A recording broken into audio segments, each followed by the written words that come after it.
வணக்க நண்பர்களே, தமிழ்நாட்டு மக்கள் இதுவரைக்கும் பார்க்காத காட்சியை எல்லாம் பார்க்க வச்சிருக்கு இந்த 2026 சட்டமன்ற தேர்தல் அப்படின்னு சொன்னா அது மிகையாகாது. ஏன்னா இந்த தேர்தலில் புதுசாக களமிறங்குற விஜய் அவர்கள் தன்னந்தனியாக போட்டிட்டு 108 இடத்தை வின் பண்ணி பெருவாரியான வாக்குகளை பெற்றாரு. ஆனால் அவரால் ஆட்சி அமைக்க முடியல. காரணம் என்னன்னா 118 அப்படிங்கிற அந்த பெரும்பான்மை நம்பரை விஜய் அடைய முடியல. அவருக்கு இன்னும் 10 எம்எல்ஏக்கள் தேவைப்பட்டதால இப்போ அவர் யாருக்கிட்ட கூட்டணிக்கு வைப்பாரு? அதாவது மதசார்பற்ற கூட்டணியில் இருக்கக்கூடிய டிஎம்கே கூட்டணியில் இருக்கக்கூடிய கட்சிகள்கிட்ட கூட்டணி வைப்பாரா, இல்ல அதிமுக கூட இருக்கிற கட்சிகள்கிட்ட கூட்டணி வைப்பாரா? ஏன்னா டைரக்டா டிஎம்கே கூடயோ ஏடிஎம்கே கூடயோ விஜயால கூட்டணி வைக்க முடியாது. அவங்களுடைய கூட்டணி கட்சிகளை ஒரு சில பேரை கூப்பிட்டு எனக்கு ஆதரவு தாருங்க அப்படின்னு சொல்லி கேட்டு ஆட்சி அமைக்கலாம். ஆனா அதுக்கும் இப்போ வழி இல்லாம இழுத்துக்கிட்டு இருக்கு. இன்னைக்கு 2-3 நாளா தமிழக மக்களும் சரி, டிவிகே தொண்டர்களும் சரி, கிரிக்கெட் ஒன் டே மேட்ச் பார்க்குற மாதிரி ஒரு பரபரப்பான உச்சக்கட்டத்துக்கு போயிருக்காங்க. அதாவது இன்னும் 2 ரன் அடிச்சா வின் பண்ணிடுவாங்க, இன்னும் 1 ரன் அடிச்சா வின் பண்ணிடுவாங்கன்னு சொல்லி கிரிக்கெட் டீமை எப்படி ஒரு பரபரப்பான சூழ்நிலை பார்ப்போமோ அதே போல பார்க்க வச்சிருக்கு இந்த 2026 தேர்தல். 108 இடத்துல வின் பண்ணின விஜய் அவர்கள் ஆளுநரை சந்திச்சு, நாங்கள் தான் பெரும்பான்மையான கட்சி, மக்கள் எங்களுக்கு பெருவாரியான ஓட்டு போட்டு நாங்கள் தான் முன்னாடி இருக்கோம், அதனால எங்களை ஆட்சி அமைக்க கூப்பிடுங்க, நாங்கள் ஃப்ளோர் டெஸ்ட்டுங்கிற முறையில் எங்களுடைய பெரும்பான்மை நிரூபிக்கிறேன், அதனால நீங்கள் எங்களை முதல்ல ஆட்சி அமைக்க கூப்பிடுங்கன்னு சொல்லி ஆளுநர்கிட்ட கோரிக்கை வைக்கவும் ஆளுநர் ஒரே அடியாக சொல்லிட்டாரு, நீங்கள் 118 அப்படிங்கிற அந்த பெரும்பான்மை நம்பரை அடைஞ்சால் மட்டும்தான் உங்களை நாங்கள் முதலமைச்சராக்க முடியும், அதனால் போயிட்டு வாங்கன்னு சொல்லி ஆளுநர் கைவிரிச்சிட்டாரு.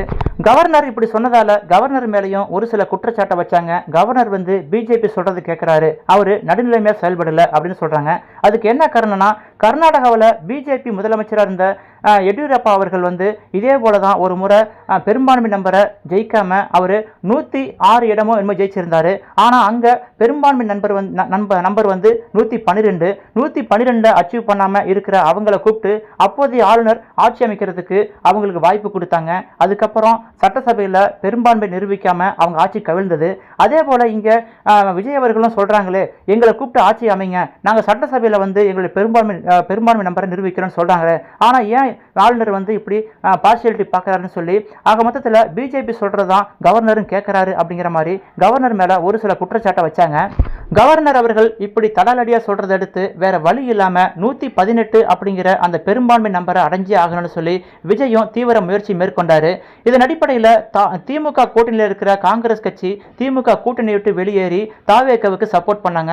இதன் மூலமா தாவேகா 113 அப்படிங்கிற நம்பரை அடைஞ்சிட்டாங்க.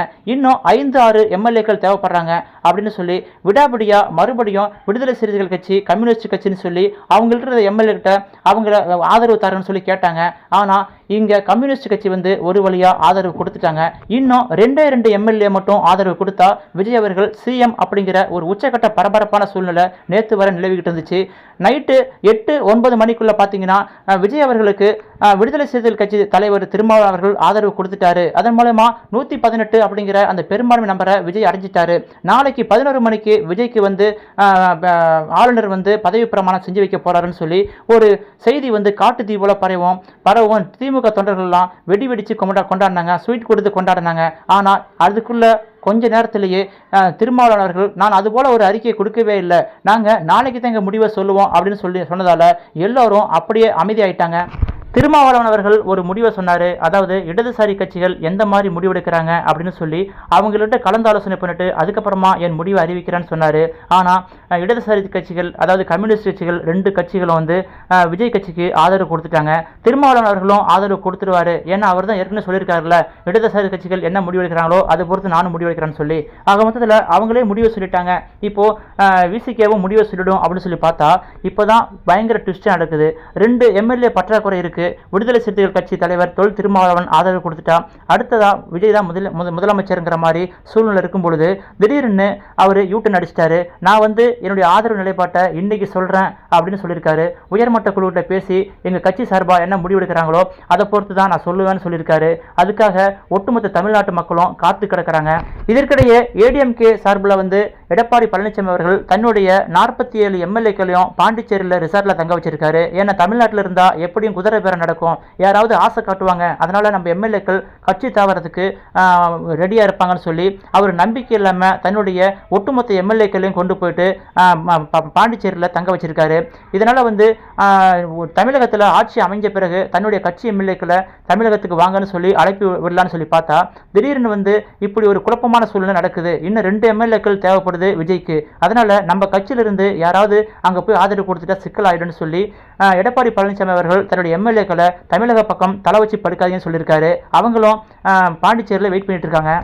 நேற்று தாவேக தலைவர் விஜய் அவர்கள் தன்னுடைய கோரிக்கை மனு எடுத்துக்கொண்டு போயிட்டு 3வது முறையா கவர்னரை சந்திச்சாரு. எங்களுக்கு பெரும்பான்மை நம்பர் கிடைத்து விட்டது, எங்களை ஆட்சி அமைக்க கூப்பிடுங்கன்னு சொல்லி கோரிக்கை மனு கொடுத்துட்டு வந்த அடுத்த கொஞ்ச நேரத்திலேயே டிடிவி தினகரன் நேரடியாக கவர்னரை சந்திச்சு ஒரு புகார் மனு கொடுத்தாரு. அதாவது என்னுடைய ஒரே ஒரு எம்எல்ஏ வச்சிருந்தேன், அந்த ஒரே ஒரு எம்எல்ஏவும் காணோம், நான் ஃபோன் போட்டாலும் எடுக்க மாட்டாரு. ஆக மொத்தத்தில் அவரு தாவேக கட்சி தலைவர் கூட போயிருக்கலாம், அவங்க குதிரை பேரம் பேசியிருக்கலாம். விஜய் அவர்கள் தூய சக்தின்னு சொல்றாரு, ஆட்சிக்கு வரதுக்கு முன்னாடியே இப்படி பேரம் பேசுறாரு, அவர் எப்படி தூய சக்தியா இருக்க முடியும் அப்படின்னு சொல்லிட்டு இருக்க ஒரு புகாரை டிடிவி தினகரன் வந்து கவர்னர்கிட்ட கொடுத்துட்டு வந்தாரு. அடுத்து கொஞ்ச நேரத்திலேயே டிடிவி தினகரன் எம்எல்ஏ வந்து நிற்கிறாரு. சார் எங்கெல்லாம் தேடினீங்க, எனக்கு ஃபோன் போட்டீங்க, சுவிட்ச் ஆஃப் வந்துச்சு, ஆனால் நான் 2 ஃபோன் யூஸ் பண்ணுறேன், அதனால நீங்கள் அவசரப்பட்டு இங்கே புகார் கொடுக்க வந்துட்டீங்க, நான் எங்கேயும் போகல, இங்கே தான் இருக்கேன் அப்படிங்கிற மாதிரி மறுபடியும் அவர் வந்து சொல்லவும் மறுபடியும் டிடிவி தினகரன் வந்து கவர்னரை சந்திச்சு அந்த புகார் மனை வாபஸ் பெற்றிருக்காரு. இதெல்லாம் ஒரு பக்கம் இருக்கும் பொழுது தாவேகா சார்பில் ஆட்சி அமைக்க முடியலன்னா அடுத்ததாக பெரும்பான்மையில் இருக்கக்கூடிய டிஎம்கே ஏடிஎம்கே 2 கட்சிகள் இணைந்து ஆட்சி அமைக்கலாம் அப்படிங்கிற மாதிரி ஒரு சூழ்நிலை வருதுன்னு சொல்லி ஒரு விஷயம் காட்டு தீ போல பரவும் பொழுது உண்மையாலுமே இந்த 2026 தேர்தல் வந்து பலகட்ட ஒரு திருப்புமுனை ஏற்படுத்தியிருக்கு. எல்லாருக்கும் ஆச்சரியத்தையும் அதே டைமில் அதிர்ச்சியும் ஏற்படுத்தியிருக்கு. ஆச்சரியம் என்னன்னா புதுசாக வந்த கட்சி 108 எம்எல்ஏக்களை பெற்று ஆட்சி அமைக்கிறதுக்காக ரெடியாக வராங்க, அது ஆச்சரியமா இருக்கு. அதிர்ச்சி என்னன்னா இத்தனை வருஷமா பரம்பரையா நீ எதிரின்னு சொல்லிட்டு இருந்த திமுக அதிமுக கட்சிகள் இந்த தேர்தலில் ஒன்று சேர்றதுக்கான ஒரு வாய்ப்பை கொடுத்திருக்கு அப்படின்னு சொல்லி எல்லாரும் அதிர்ச்சியாகவும் பார்க்குறாங்க. விஜய் மீதும் இந்த ஒரு குற்றச்சாட்டை பரபரப்பாக வச்சாங்க. அதாவது விசிக கட்சி தலைவர் திரு தொல் திருமாவளவன் அவர்களை நேரில் சந்திச்சு ஆதரவு கேட்கல, அதே போல இந்திய முஸ்லீம் லீக் கட்சியையும் நேரில் சந்திச்சு ஆதரவு கேட்கல, தன்னுடைய 2ஆம் கட்ட தலைவர்களை அனுப்பி ஆதரவு கேட்டிருக்காரு, வாட்ஸ்அப் மூலமா ஆதரவு கேட்டிருக்காரு, ஃபோன் போட்டு ஆதரவு கேட்டிருக்காரு, ஆனா நேரில் போய் ஆதரவு கேட்கணுமா இல்லையா அப்படிங்கிற மாதிரியும் ஒரு குற்றச்சாட்டை வைக்கிறாங்க. அதனால தான் இந்திய முஸ்லீம் லீக் கட்சியும் ஆதரவு கொடுத்துட்டு அதுக்கப்புறமா பின்வாங்கிட்டாங்க.